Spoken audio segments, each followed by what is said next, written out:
messieurs, bonjour, moi je suis ravi de vous retrouver dans mon bureau à la mairie de Villepreux. On va continuer le voyage dans le fonctionnement municipal. On a traité déjà certains sujets qui étaient importants.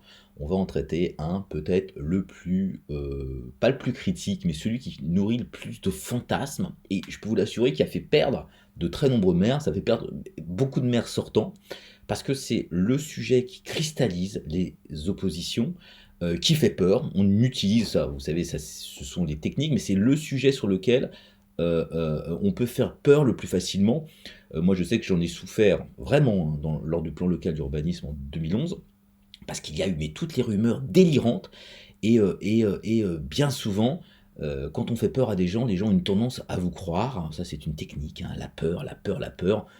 C'est quelque chose que moi je rejette. J'ai jamais fait peur aux gens lorsque je me suis battu dans une élection municipale ou n'importe quelle campagne pour différentes élections. Moi je joue la responsabilité, je joue l'honnêteté, je joue la transparence. J'ai pas besoin de faire peur pour faire passer mes idées ou pour gagner, mais c'est un sujet vraiment qui est utilisé par beaucoup de candidats, encore hein, les candidats qui sont en lice face à moi, et qui disent très clairement pour certains n'importe quoi, parce que c'est un sujet où tout le monde a un avis. Moi je me suis rendu compte en quelques années qu'il y avait trois sujets sur lesquels tout le monde avait un avis, hein. C'est la communication, bien sûr, c'est la sécurité, et c'est le sujet que nous allons traiter aujourd'hui. Alors c'est vrai que c'est un sujet tellement sensible que j'ai eu peur de prononcer le mot. J'ai peur encore, pendant 12 ans, on m'a expliqué souvent dans mes interventions face à vous qu'il fallait pas l'utiliser. Alors, il fallait employer des subterfuges. Alors, on parle de développement maîtrisé, d'aménagement concerté, de choses comme ça, pour parler d'un sujet qui est très important dans l'échelle d'une ville. Attention, je l'ai écrit parce que j'ai peur de le prononcer. Ça y est, il est affiché. On va parler, mesdames, messieurs, d'urbanisme. Et c'est vraiment au cœur du rôle d'une municipalité, et aujourd'hui d'une rôle conjointe municipalité-intercommunalité. Avant de poursuivre, et comme je vous disais tout à l'heure, l'urbanisme est un sujet sur lequel on peut dire vraiment tout et surtout n'importe quoi, et j'ai pas l'habitude de le faire, mais je vais m'adresser directement à un candidat qui lui a une méthode extrêmement simple. Pour lui tout est facile. Il propose des choses qui ne s'appliquent pas en fait à lui-même, et j'y reviendrai. C'est le candidat tête de liste de tout simplement Villepreux, monsieur Kouros Golgolab. Alors moi j'ai vu sa petite vidéo, les quelques secondes de son introduction, et je voulais lui répondre tout simplement. Déjà la première des choses, non monsieur Golgolab, Villepreux n'est pas un village. Moi j'ai rarement vu des gens, des nouveaux habitants, ou même des habitants actuels dire « Oh monsieur le maire, qu'est-ce que j'apprécie ce village au cœur des Yvelines ». Villepreux n'est pas un village. Il s'est constitué, bien sûr, autour de son village historique, par extension successive. D'ailleurs, on voit l'histoire de Villepreux quand on se promène et qu'on voit l'architecture des différents quartiers. Mais ce n'est plus un village. Aujourd'hui, dans un village, il n'y a pas un collège, il n'y a pas un lycée, il n'y a pas une crèche municipale, il n'y a pas des multi-accueils, il n'y a pas plusieurs écoles, il n'y a pas des infrastructures sportives, il n'y a pas tout ça dans un village. Alors vous avez sûrement envie de vivre à Chavenay ou à Saint-Nom-la-Bretèche, peut-être que ça vous ressemble plus, mais en tout cas, Villepreux n'est pas un village. Deuxième chose, il n'y a pas de ruralité ici. Villepreux n'est pas une ville ou un village rural. On est vraiment la ville à la campagne, une véritable ville à proximité des grands axes, des centres commerciaux, et entourée, bien sûr, d'un environnement préservé, plaine de Versailles, les forêts, les champs, ça oui, mais en aucun cas vous voulez, j'espère pas, retrouver, redonner un caractère de ruralité. Alors si vous voulez mettre les deux, un village rural, alors là on va retourner quelques dizaines d'années en arrière. Je pense que c'était parce que vous n'avez pas compris ce que les Villepreuxois souhaitent. Ils souhaitent qu'on préserve justement le cadre de vie, mais ils apprécient évidemment tout ce qui fait une ville aujourd'hui. Et puis, je vous dirais très clairement, vous êtes remplis d'incohérences. Quand aujourd'hui, pour glaner quelques voix, vous voulez séduire les gens en expliquant qu'il faut surtout que la ville ne bouge plus, alors que vous êtes arrivé à Villepreux parce qu'il y a eu un maire qui a eu le courage de développer la zone du Trianon où vous avez acheté une maison, et pire, vous avez acheté un autre bien dans le quartier des Hauts du Moulin, alors qu'aujourd'hui, vous ne voulez que plus rien ne bouge. En gros, vous bénéficiez des risques et de la volonté que les maires ont eue. Et par contre, quand vous arrivez, vous voulez évidemment que plus rien ne bouge pour essayer de gagner quelques voix. Ce que vous faites est vraiment malhonnête, c'est de l'irresponsabilité, et je fermerai cette parenthèse. Alors, moi, je voulais revenir, après cette brève introduction, sur ce que j'entends depuis quelques années. Je suis qualifié par certains de bétonneur. Alors souvent on dit même, parce que un bétonneur, ça peut être gentil. Mais non, je suis un affreux bétonneur. Donc là, c'est encore pire. Déjà, quand on me connaît, quand on connaît mon parcours politique, quand on connaît mon parcours de vie, comment on peut dire une seule seconde que j'aurais comme objectif de bétonner la ville? Déjà, si j'avais voulu la bétonner, je l'aurais fait. Déjà, on y reviendra sur le quartier des Hauts-du-Moulin, où j'avais toute l'occasion de le faire. Hein, ça, je vous le dis. Et c'est ce que je n'ai pas fait. Moi, mon objectif, c'est de valoriser la ville. Depuis 12 ans, c'est ce que je fais.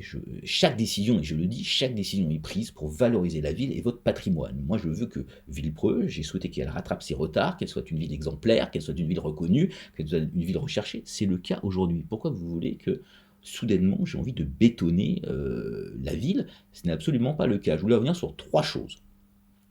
3 projets que j'ai traités directement ou indirectement. Premier projet. À côté de la mairie, nous avons remplacé les anciens services techniques qui étaient des bâtiments en tôle et qui polluaient les sols, qui n'étaient pas efficaces. Nous avons racheté des nouveaux bâtiments dans le secteur d'une zone d'activité au Trianon, rachat qui a été totalement financé par la vente de ces terrains, où aujourd'hui il y a une résidence qui est également particulièrement recherchée et dont certains disent que c'est l'une des plus réussies de Villepreux. Elle est particulièrement intégrée à l'environnement et elle valorise tout le quartier. Je pense très sincèrement qu'on fait pire en termes de bétonnage.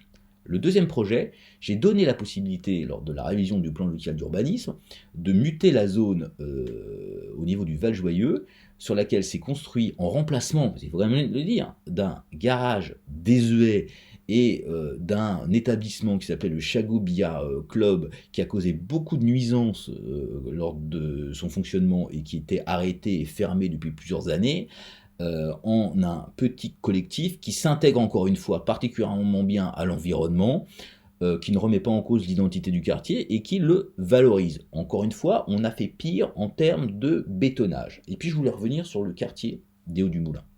Alors le quartier des Hauts-du-Moulin, c'est l'exemple qui démontre que, évidemment, je veux préserver la ville et l'identité de la ville. Déjà, je voulais vous dire une chose. C'est pas moi qui ai voulu cette extension. Je ne la remets pas en cause, mais ce n'est pas moi. Elle date même d'avant mon arrivée sur Villepreux, quand a été décidé de construire cette déviation de la RD 98. Les terrains sont devenus constructibles, ouverts à l'urbanisation, et la région a inscrit cela comme une zone à urbaniser. On ne pouvait plus, évidemment, avec la déviation, dédier cette zone à l'agriculture.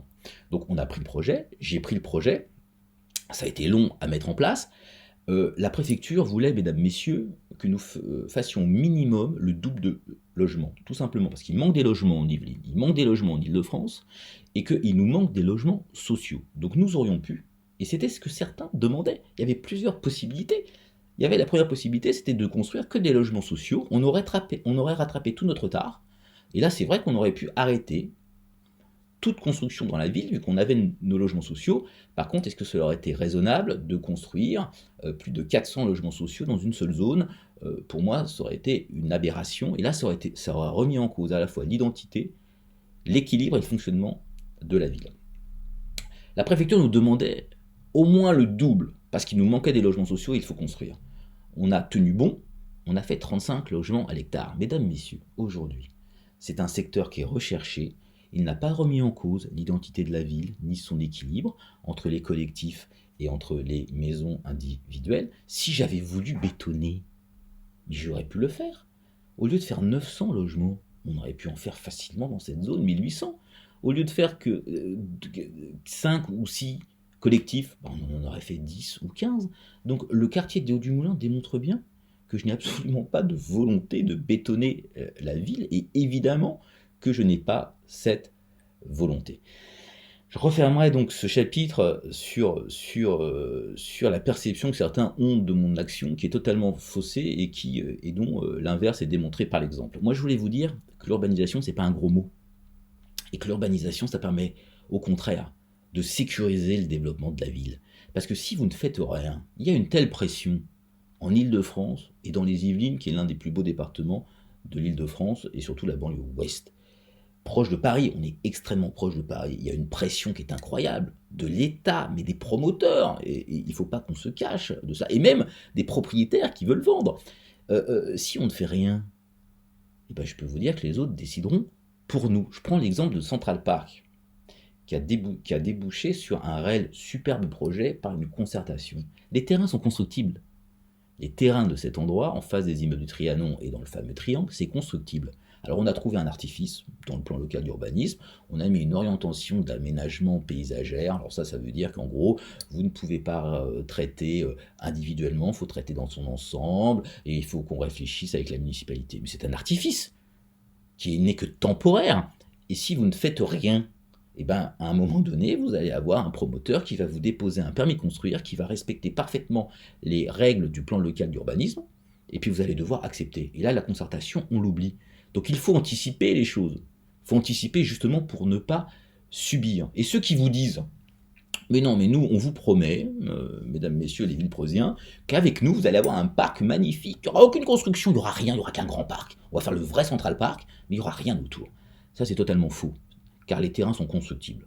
Donc si les terrains sont constructibles, ça veut dire que vous allez devoir acheter au prix du mètre carré constructible pour faire un parc. Donc là, ça va déjà vous coûter une fortune au niveau du budget de la ville. Après, vous allez devoir aménager cela, et vous n'êtes même pas sûr que l'État acceptera, parce que vous êtes dans une zone particulière, vous êtes à proximité d'une gare, et que vous êtes toujours en retard sur les logements sociaux. Donc nous, on a anticipé le sujet, on a un projet sur lequel il y aura sûrement encore des adaptations à faire, mais il est là, et on anticipe pour ne pas subir. Le deuxième exemple, c'est le secteur de la RD11 au Val-Joyeux et l'avenue de Versailles. Alors ça, c'est autre chose.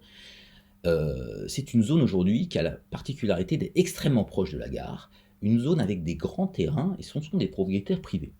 Je peux vous dire que les promoteurs frappent à la porte là, depuis quelques mois. Ils ont des promesses de vente, ils sont en train de signer avec des propriétaires. Si vous n'anticipez pas et si vous ne faites rien, qu'est-ce qui va se passer? De la même façon, vous allez avoir un permis de construire qui va arriver, parce que là les promoteurs sont plutôt aimables, ils viennent nous voir pour nous présenter les projets. Donc on recule tout cela évidemment parce que ce n'est pas le sujet aujourd'hui et qu'il y a des études avec Saint-Quentin et avec le département. Mais si vous ne faites rien, qu'est-ce qui va se passer?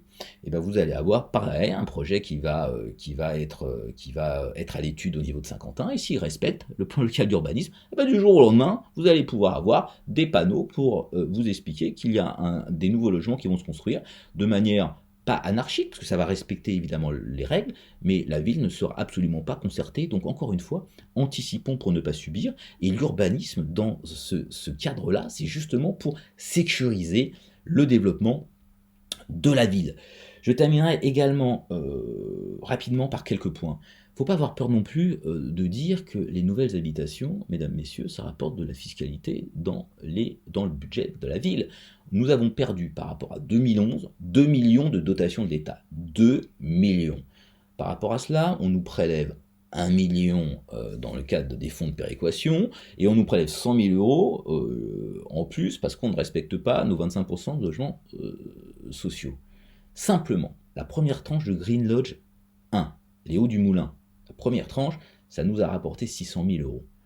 Donc 600 000 euros versus 3 millions de moins sur le budget. Alors ça ne couvre pas l'intégralité, mais au moins ça permet de donner une bouffée d'oxygène et de nous laisser des marges de manœuvre. Si on veut que la ville continue à fonctionner, il faut au moins nous laisser la possibilité de rentrer quelques euros supplémentaires issus de la fiscalité sans augmenter les taux d'imposition. Je dirais également, mesdames, messieurs, que si nous souhaitons que Villepreux continue d'être une ville agréable, une ville de la famille, une ville avec des services, avec la poste, avec des commerces de proximité, avec des médecins qui s'implantent de plus en plus nombreux, avec des équipements pour la jeunesse, il faut que la ville bouge. Tout ce que je viens de dire ici, dans les fameux villages ruraux des Yvelines, il ne se passe plus grand-chose. Déjà, nous souffrons. Alors, si nous ne faisons rien aujourd'hui, on va souffrir de plus en plus. Si la Poste, elle est restée, en fait, aujourd'hui, si les commerces de proximité survivent, c'est justement parce que nous avons su développer la ville pour qu'elle soit le plus attractive possible. Voilà, mesdames, messieurs, moi ce que je voulais vous dire sur l'urbanisation. Je terminerai par peut-être la dernière des choses, les logements sociaux. Ça, c'est quelque chose qu'on entend aussi. Nous sommes en retard encore sur les logements sociaux. 290 logements sociaux de retard. Alors vous pouvez faire d'une manière... Soit vous avez deux possibilités, soit vous construisez des logements sociaux massivement en un seul endroit et vous refaites des zones difficiles comme ce qu'on a connu, soit vous diffusez les logements sociaux dans des nouveaux programmes pour ne pas déséquilibrer la ville. C'est notre choix. D'autres en feront peut-être d'autres proposeront autre chose. En tout cas, nous souhaitons garder l'identité, le fonctionnement et l'équilibre de la ville. Voilà, mesdames, messieurs. Je terminerai là sur ce sujet de l'urbanisme. C'est un sujet comme les autres, hein, sur lequel on ne peut pas dire n'importe quoi. C'est un sujet qui est important. C'est un sujet où la ville a des marges de manœuvre quand elle s'y prend tôt, où la ville peut subir, en tout cas, sortez-vous de l'esprit que les choses pourraient rester totalement immobiles. Il y a beaucoup de candidats qui l'ont dit avant les élections pour après expliquer que bien évidemment il fallait continuer la ville. Nous l'avons même connu sur Villepreux. Donc regardez simplement ce que j'ai fait depuis 12 ans maintenant, où la ville se trouvait et où la ville est aujourd'hui. Je le répète, c'est une ville qui est valorisée, qui est une ville recherchée, qui est une ville qui est montrée en exemple sur énormément de sujets, notamment son cadre de vie, la préservation de l'environnement, la gestion budgétaire. Nous allons continuer dans cette direction et notamment en prenant vraiment l'urbanisme à bras-le-corps. C'est un sujet qui ne doit pas faire peur, c'est un sujet qu'il faut traiter comme les autres. Je vous dis à très bientôt, passez une excellente journée. N'hésitez pas à nous contacter pour plus d'informations et d'explications. À très bientôt, au revoir.